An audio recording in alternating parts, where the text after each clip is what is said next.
সম্মানিত দিনী ভাই ও বোন, রাতে তাহাজ্জুদ নামাজ পড়ে নবীজির শিখানো একটি ছোট্ট দোয়া মাত্র 7 বার যদি পাঠ করিতে পারেন, আপনার কপাল খুলে যাবে, ভাগ্য পরিবর্তন হয়ে যাবে, জীবনের সমস্ত গুনাহখাতা ক্ষমা হয়ে যাবে, সকল অভাব অনটন দুঃখ কষ্ট পেরেশানি বিপদ আপদ বালা মুসিবত সাথে সাথে দূর হয়ে যাবে।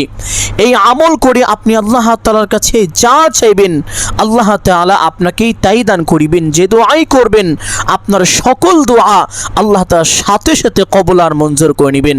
সুবহানাল্লাহ। এই দোয়া সম্পর্কে পবিত্র হাদিসের মধ্যে এসেছে, আল্লাহর নবী মুহাম্মদুর রাসূলুল্লাহ সাল্লাল্লাহু আলাইহি ওয়াসাল্লাম আল্লাহর শপথ করে এইভাবে বলেছেন, ও আমার সাহাবীরা, আমি ওই সত্তার শপথ করে বলছি যার হাতে আমার প্রাণ, যেই ব্যক্তি এই দোয়ার মাধ্যমে আল্লাহ তাআলার কাছে কোনো কিছু চায় আল্লাহ তাআলা অবশ্যই তার চাওয়াকে পূরণ করে থাকেন, তার চাওয়াকে কখনোই ফিরিয়ে দেন না। সুবহানাল্লাহ। তাহাজ্জুদ নামাজ পড়ে এই ছোট্ট দোয়াটি মাত্র 7 বার যদি পাঠ করিতে পারেন, আপনি যা চাইবেন আল্লাহ তাআলা আপনাকে তাই দান করিবেন। সম্মানিত দিনী ভাই ও বোন আমার, অনেকেই তো আছেন অভাবগ্রস্ত, অনেকেই ঋণগ্রস্ত, লক্ষ লক্ষ কোটি কোটি টাকা ঋণ করে ফেলেছেন, অনেক চেষ্টা করেছেন কিন্তু কোনোভাবেই ঋণ পরিশোধ হচ্ছে না। আমি বলবো এই ছোট্ট আমলটি করুন। আপনার ঋণের পরিমাণ যদি পাহাড় সমানও হয়ে থাকে, তবুও মহান আল্লাহ তাআলা কুদরতিভাবে আপনার সমস্ত ঋণ পরিশোধ করে দিবেন। আপনি অবাক হয়ে যাবেন, আশ্চর্য হয়ে যাবেন। এই আমলের বরকতে এমন এমন জায়গা থেকে রিজিক আসতে থাকবে যা আপনি কখনো কল্পনাও করতে পারেননি। টাকা পয়সা ধন সম্পদ চতুর্দিক থেকে বৃষ্টির মতো আসতে থাকবে ইনশাআল্লাহ। সম্মানিত দিনী ভাই বোন, অনেকেই চাকরি খুঁজছেন কিন্তু চাকরির ব্যবস্থা হচ্ছে না। আমি বলবো এই ছোট্ট আমলটি করুন, আল্লাহ তাআলা অতি দ্রুত ভালো চাকরির ব্যবস্থা করে দিবেন। অনেকেই বিদেশ যেতে চান কিন্তু ভালো ভিসা পান না। আমি বলবো এই ছোট্ট আমলটি করুন, আল্লাহ তাআলা অতি দ্রুত ভালো উন্নত মানের ভিসার ব্যবস্থা করে দিবেন। অনেকেই বেকার বসে আছেন, কাজ খুঁজে পাচ্ছেন না, কাজের ব্যবস্থা হচ্ছে না। আমি বলবো এই ছোট্ট আমলটি করুন, আল্লাহ তাআলা ভালো ভালো কাজের ব্যবস্থা করে দিবেন এবং সম্মানজনক কাজের ব্যবস্থা করে দিবেন। সুবহানাল্লাহ। অনেকেই কঠিন রোগে আক্রান্ত হয়ে আছেন, যেই রোগের কোনো ওষুধ পাওয়া যায় না, যেই রোগের কোনো চিকিৎসা এই পৃথিবীতে হয় না, এমন কঠিন রোগেও যদি আপনি আক্রান্ত হয়ে থাকেন, নবীজি সাল্লাল্লাহু আলাইহি ওয়াসাল্লাম বলেছেন এই দোয়াটি পাঠ করলে অতি দ্রুত আপনি সুস্থ হয়ে যাবেন। আর যদি সুস্থ না হন, অসুস্থ অবস্থায় মৃত্যুবরণ করেন, তাহলে মৃত্যুর সাথে সাথে মহান আল্লাহ তাআলা আপনার আমল নামায় 40 জন শহীদের সমপরিমাণ সওয়াব দান করবেন। সুবহানাল্লাহ। কতই না সৌভাগ্যবান হবেন আপনি যদি এই আমলটি করতে পারেন। অনেকে আছেন যাদের সন্তানাদি হয় না, অনেক ডাক্তার দেখিয়েছেন, কবিরাজ দেখিয়েছেন, বিভিন্ন রকমের চিকিৎসা নিয়েছেন কিন্তু কোনোভাবে সন্তান হচ্ছে না। আমি বলবো এই ছোট্ট আমলটি করুন। নবীজি সাল্লাল্লাহু আলাইহি ওয়াসাল্লাম ওয়াদা করে বলেছেন আল্লাহ তাআলা অবশ্যই আপনাকে সন্তান দান করিবেন। সুবহানাল্লাহ।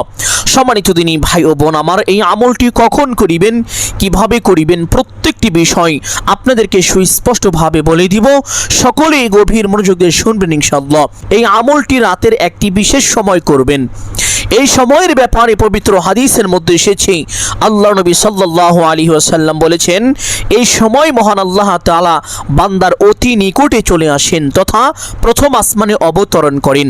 আল্লাহ তাআলা ফজরের আজান হওয়ার আগ পর্যন্ত বান্দা বান্দীদের নাম ধরে ধরে এইভাবে ডাকতে থাকেন আর বলতে থাকেন, ও আমার বান্দা, কে আছো ক্ষমা প্রার্থী, আমার কাছে ক্ষমা চাইবে, আমি তোমার সমস্ত গুনাহখাতা ক্ষমা করে দিব। কে আছো অভাবগ্রস্ত, আমার কাছে রিজিক চাইবে, আমি তোমাকে বৃষ্টির মতো রিজিক দান করিব। কে আছো ঋণগ্রস্ত, আমার কাছে সাহায্য চাইবে, আমি তোমার সমস্ত ঋণ কুদরতিভাবে পরিশোধ করে দিব। কে আছো সন্তানাদি হয় না, আমার কাছে সন্তান চাইবে, আমি তোমাকে নেককার সলিহিন সন্তান দান করিব। ও আমার বান্দা, ও আমার বান্দি, কে আছো কার কি প্রয়োজন আমার কাছে চাইবে, আমি তোমার সমস্ত চাওয়াকে আজ পূরণ করে দিব। সুবহানাল্লাহ। আর সেই বিশেষ সময়টি হলো রাতের তৃতীয় অংশ, যেমন ধরেন 2টা 3টা বা 4টার সময়। এই সময় একটু কষ্ট করে হলেও ঘুম থেকে ওঠার চেষ্টা করিবেন এবং আমলটি করবেন। যদি এই সময় ঘুম থেকে উঠতে না পারেন, তাহলে এশার নামাজের পর থেকে শুরু করে ফজরের ওয়াক্ত শুরু হওয়ার আগ পর্যন্ত এই মধ্যবর্তী সময়ের ভিতরে যে কোনো সময় চাইলে এই আমলটি করতে পারেন। সম্মানিত দিনী ভাই ও বোন, আমলটি করার জন্য সর্বপ্রথম উত্তম রূপে ওযু করবেন। ওযুর পূর্বে ছোট্ট দুইটি বিষয় অবশ্যই লক্ষ্য করিবেন। এক নম্বর বিষয় হলো ওযুর পূর্বে ওযুর নিয়ত করা। অনেকেই জানেন না ওযুর নিয়ত কিভাবে করতে হয়, অথচ কিতাবের মধ্যে এসেছে ওযুর পূর্বে নিয়ত না করিলে ওযু পরিপূর্ণ হয় না, ওযু সহি হয় না। ওযু পরিপূর্ণ এবং সহি হওয়ার জন্য অবশ্যই ওযুর পূর্বে ওযুর নিয়তটি এইভাবে করিবেন। আপনি আপনার মনে মনে সংকল্পনা করিবেন যে এখন আমি আল্লাহ তাআলার সন্তুষ্টির জন্য ওযু করছি, তাহলেই আপনার ওযুর নিয়ত হয়ে যাবে। অতঃপর একবার বিসমিল্লাহ পাঠ করে ওযু আরম্ভ করিবেন। কোনো ইমামের মতে ওযুর শুরুতে বিসমিল্লাহ পাঠ করা না হলে তার ওযু হবে না। এই জন্য অবশ্যই এই গুরুত্বপূর্ণ দুইটি বিষয় লক্ষ্য রেখে চুপচাপ সহিশুদ্ধভাবে ওযু করবেন। ওযু শেষ করে আপনার ডান হাতের শাহাদাত আঙ্গুলটি আসমানের দিকে সোজা করে দিয়ে একটি ছোট্ট কালিমা একবার পাঠ করিবেন। নবীজি সাল্লাল্লাহু আলাইহি ওয়াসাল্লাম বলেছেন, যেই ব্যক্তি ওযুর পরে এই কালিমাটি একবার পাঠ করবে, মহান আল্লাহ তাআলা ওই ব্যক্তির জন্য জান্নাতের 8টি দরজা খুলে দিবেন। ওই ব্যক্তি জান্নাতের যেই কোনো দরজা দিয়ে ইচ্ছে সেই দরজা দিয়ে সসম্মানে বিনা হিসাবে জান্নাতে প্রবেশ করতে পারবে, তার জন্য কোনো বাধাই থাকবে না। সুবহানাল্লাহ। সম্মানিত দিনী ভাই ও বোন আমার, আপনি যদি চান আপনার জান্নাতে যাওয়ার পথ অতি সহজ হোক, সুগম হোক, তাহলে অবশ্যই প্রত্যেক ওযুর পরে ছোট্ট কালিমাটি একবার এইভাবে পাঠ করিবেন।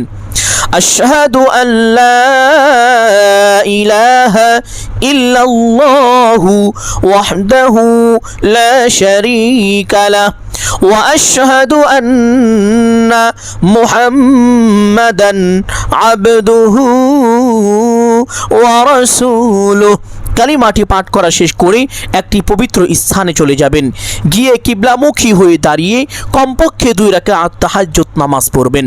সম্মানিত দিনী ভাই ও বোন আমার, অনেকেই আছেন যে জানেন না তাহাজ্জুদ নামাজ কিভাবে পড়তে হয়, কোন কোন সূরা দিয়ে পড়তে হয়, এই নামাজের নিয়ত কিভাবে করতে হয়, এই নামাজের মধ্যে কখন কোন দোয়া কতবার পাঠ করতে হয়। বিশেষ করে এই নামাজের সেজদায় মাথা রেখে একটি ছোট্ট দোয়া মাত্র 7 বার যদি পাঠ করিতে পারেন, আপনার কপাল খুলে যাবে। দুনিয়া ও আখিরাতের প্রত্যেকটি জায়গায় প্রত্যেকটি কাজে মহান আল্লাহ তাআলা আপনাকে কল্যাণ এবং সফলতা দান করিবেন। সকল প্রকার ব্যর্থতা ও অবনতি থেকে নিজ কুদরতি হাতে হেফাজত করবেন। সুবহানাল্লাহ। আপনাদেরকে সংক্ষেপে বলে দিব তাহাজ্জুদ নামাজ কিভাবে পড়তে হবে, কোন সূরা দিয়ে পড়তে হবে এবং সেজদায় মাথা রেখে কোন দোয়াটি পাঠ করবেন। বিশেষ করে দোয়াটি বাংলায় লিখে স্ক্রিনে দিয়ে দিব, চাইলে খুব সহজেই মুখস্থ করে নিতে পারবেন ইনশাআল্লাহ। সম্মানিত দিনী ভাই বোন, তাহাজ্জুদ নামাজ পড়ার জন্য আলাদা কোনো সূরা নেই, আলাদা কোনো নিয়ম নেই। অন্যান্য নফল নামাজ যেভাবে পড়েন ঠিক সেমভাবে তাহাজ্জুদ নামাজ পড়বেন। তবে তাহাজ্জুদ নামাজ 2 রাকাত করে পড়বেন। অন্যান্য নফল নামাজ 4 রাকাত 6 রাকাত করেও পড়া যায়, কিন্তু তাহাজ্জুদ নামাজ 2 রাকাত করে পড়া হলো উত্তম। নবীজি সাল্লাল্লাহু আলাইহি ওয়াসাল্লাম 2 রাকাত করে পড়েছেন। সর্বমোট কত রাকাত পড়বেন? চেষ্টা করবেন 8 অথবা 12 রাকাত পড়ার জন্য। যদি কষ্ট হয়ে যায় কমপক্ষে 2 রাকাত থেকে শুরু করে যত রাকাত ইচ্ছে, আবার 8 বা 12-র বেশিও পড়তে পারেন। সারা রাত আপনি তাহাজ্জুদ পড়তে পারেন, কোনো সমস্যা নেই। সম্মানিত দিনী ভাই বোন, এই নামাজের নিয়তটি এইভাবে করিবেন। আমি কিবলামুখী হয়ে আল্লাহ তাআলার সন্তুষ্টির জন্য 2 রাকাত তাহাজ্জুদ নামাজ পড়ার নিয়ত করলাম। এইভাবে নিয়ত করে 2 রাকাত করে তাহাজ্জুদ নামাজ পড়বেন ইনশাআল্লাহ। এবং সেজদায় মাথা রেখে প্রত্যেক সেজদার মধ্যে এইভাবে এই নিয়মে দোয়াটি পাঠ করবেন।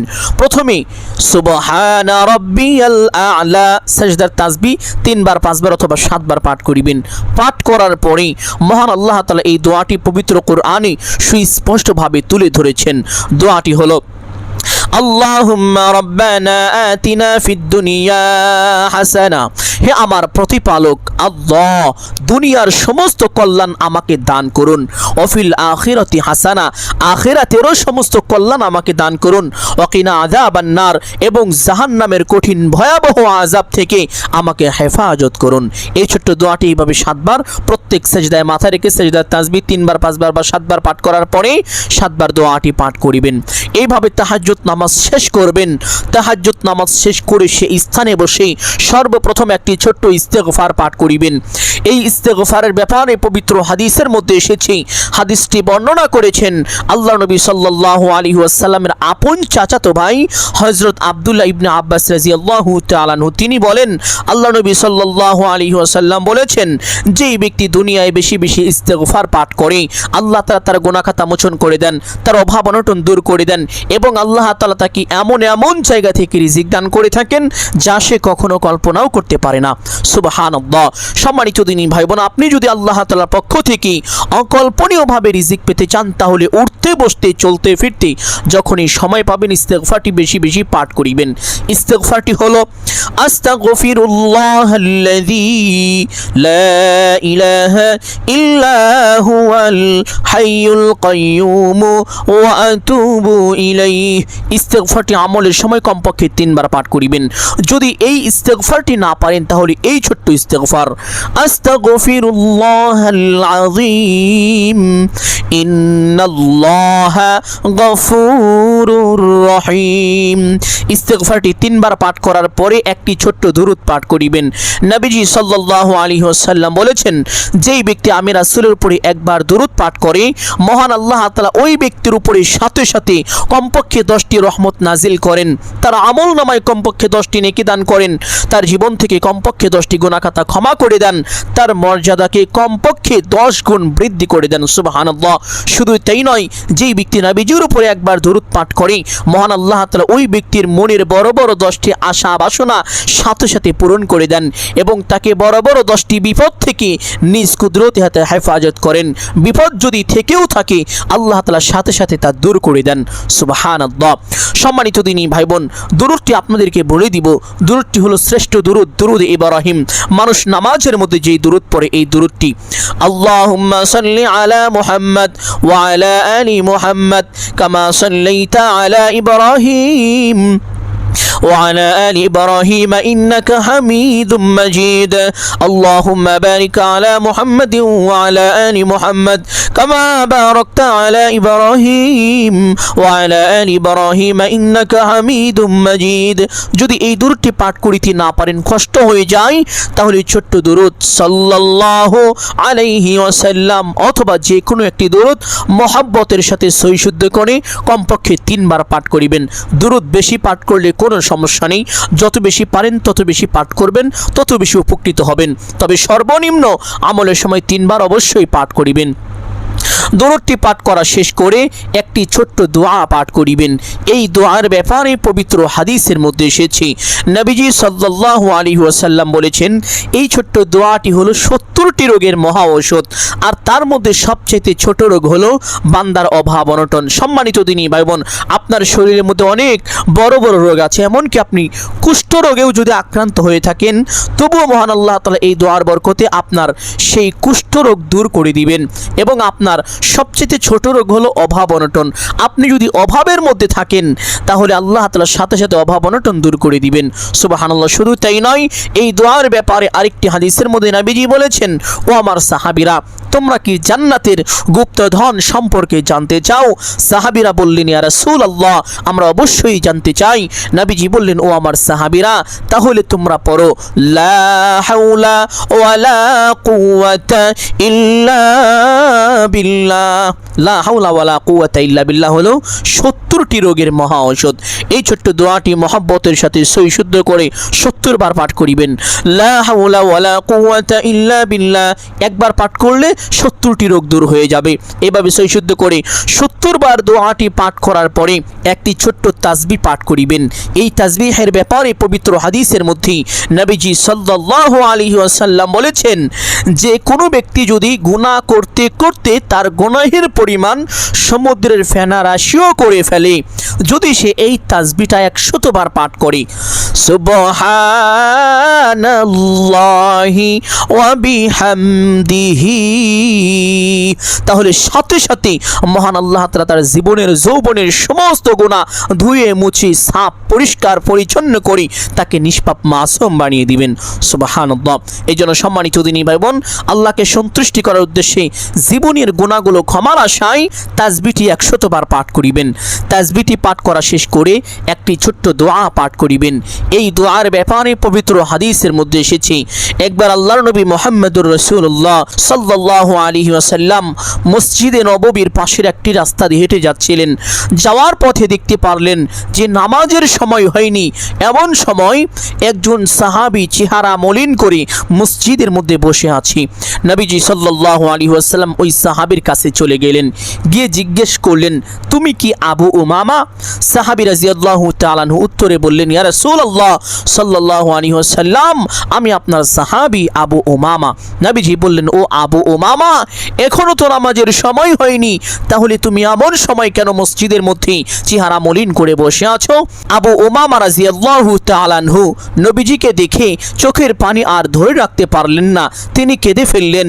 নবীজি সাল্লাল্লাহু আলাইহি ওয়াসাল্লামকে বললেন, ইয়া রাসূলুল্লাহ সাল্লাল্লাহু আলাইহি ওয়াসাল্লাম, আমি কি করব, কোথায় যাব? দুনিয়ার কোনো জায়গায় একটু শান্তি পাচ্ছি না। অভাব অনটন এবং ঋণ আমার মাথায় এমনভাবে ভর করেছে যে আমি দুনিয়ার প্রত্যেকটি জায়গায় গিয়ে কষ্ট পাচ্ছি। নাউযুবিল্লাহ। নবীজি সাল্লাল্লাহু আলাইহি ওয়াসাল্লাম আবু উমামা রাদিয়াল্লাহু তাআলা আনহুকে বললেন, ও আবু উমামা, আমি কি তোমাকে এমন একটি দোয়া শিখিয়ে দিব না, যেই দোয়া পাঠ করলে তোমার সকল অভাব অনটন দূর হয়ে যাবে, তোমার সমস্ত ঋণ পরিশোধ হয়ে যাবে? আবু উমামা রাদিয়াল্লাহু তাআলা আনহু বললেন, ইয়া রাসূলুল্লাহ সাল্লাল্লাহু আলাইহি ওয়াসাল্লাম, আমাকে তা শিখিয়ে দিন। নবীজি সাল্লাল্লাহু আলাইহি ওয়াসাল্লাম আবু উমামা রাদিয়াল্লাহু তাআলা আনহুকে এই দোয়াটি শিক্ষা দিয়েছিলেন। দোয়াটি হলো, আল্লাহুম্মা ইন্নী আউযু বিকা মিনাল হাম্মি ওয়াল হাজানি ওয়া আউযু বিকা মিনাল আজিজি ওয়াল কাসালি ওয়া আউযু বিকা মিনাল জুবনি ওয়াল বুখলি ওয়া আউযু বিকা মিন গালাবাতিদ দাইনি ওয়া কাহরির রিজাল। আবু উমামা রাদিয়াল্লাহু তাআলা আনহু দোয়াটা শিক্ষা করে বাড়িতে চলে গেলেন, গিয়ে আমলটি করতে লাগলেন। অল্প কয়েকদিন আমলটি করার পরেই মহান আল্লাহ তাআলা সাহাবীকে বৃষ্টির মতো রিজিক দান করলেন। টাকা পয়সা ধন সম্পদ চতুর্দিক থেকে আসতে লাগলো। এক পর্যায়ে তার সকল অভাব অনটন এবং ঋণ পরিশোধ হয়ে গেল। অতঃপর সাহাবী রাদিয়াল্লাহু তাআলা আনহু নবীজি সাল্লাল্লাহু আলাইহি ওয়াসাল্লামের দরবারে চলে আসলেন।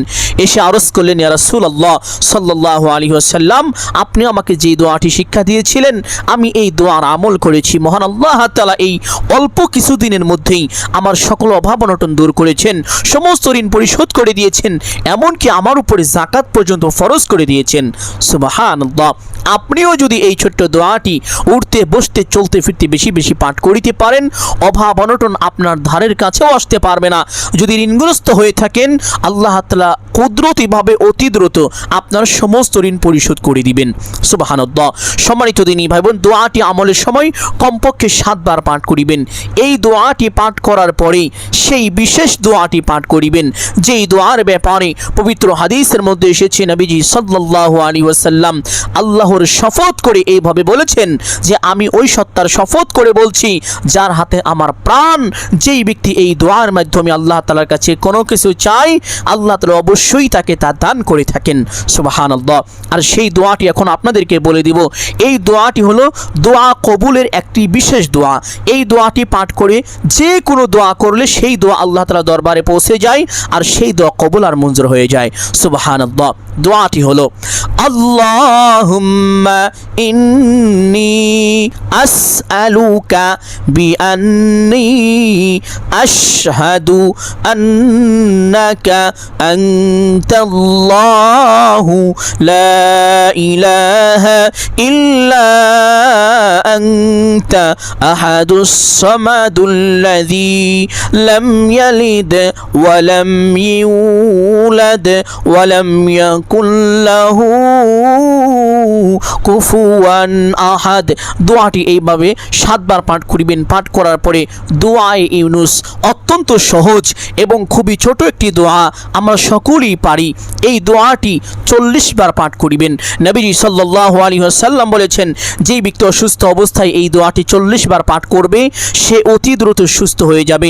যদি সে সুস্থ না হয়, অসুস্থ অবস্থায় মৃত্যুবরণ করে, মৃত্যুর সাথে সাথে মহান আল্লাহ তাআলা তার আমল নামায় 40 জন শহীদের সমপরিমাণ সওয়াব লিখে দিবেন। সুবহানাল্লাহ। দোয়াটি একবার বলছি, সকলেই শুনুন। দোয়াটি হলো লা ইলাহা ইল্লা আনতা সুবহানাকা ইন্নী কুনতু মিনাজ জালিমিন। দোয়াটি 40 বার পাঠ করার পরে শ্রেষ্ঠ দুরূদ ইব্রাহিম যদি পারেন তাহলে কমপক্ষে 3 বার পাঠ করবেন, না পারলে সাল্লাল্লাহু আলাইহি ওয়াসাল্লাম 3 বার পাঠ করবেন। অতঃপর মোনাজাত করবেন এইভাবে, আলহামদুলিল্লাহি রাব্বিল আলামিন ওয়াসসালাতু ওয়াসসালামু আলা সাইয়্যিদিল আম্বিয়া ওয়াল মুরসালিন।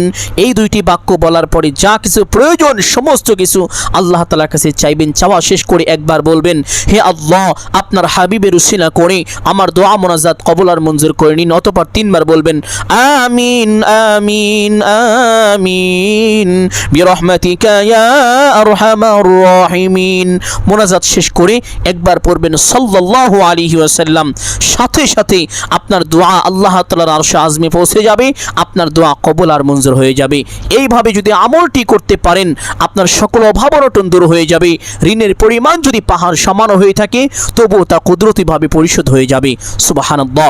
সম্মানিত দিনী ভাই বোন, আমি আশা করছি আজকের এই আমলটি আপনাদের সকলের জন্য অত্যন্ত গুরুত্বপূর্ণ এবং উপকারী ছিল। অতএব সকলকে বলবো সদকায়ে জারিয়ার উদ্দেশ্যে কমপক্ষে একটি হলেও শেয়ার করে দিবেন। যদি আলোচনাটি ভালো লাগে অবশ্যই ভিডিওতে একটি লাইক করবেন, কমেন্টে আমিন বলে দোয়ায় শরীক থাকবেন। যারা এই চ্যানেলে নতুন দর্শক রয়েছেন চেষ্টা করিবেন চ্যানেলটি সাবস্ক্রাইব করে রাখার জন্য। সকলের জন্য অন্তর থেকে দোয়া করি আল্লাহ তাআলা সকলকে ভালো রাখুন, সুস্থ রাখুন, জানে মালে কামায় রুজি ব্যবসা বাণিজ্যে প্রচুর পরিমাণ উন্নতি ও বরকত দান করুন। সকলেই বলি আমিন সুম্মা আমিন। আসসালামু আলাইকুম ওয়া রাহমাতুল্লাহি ওয়া বারাকাতুহু।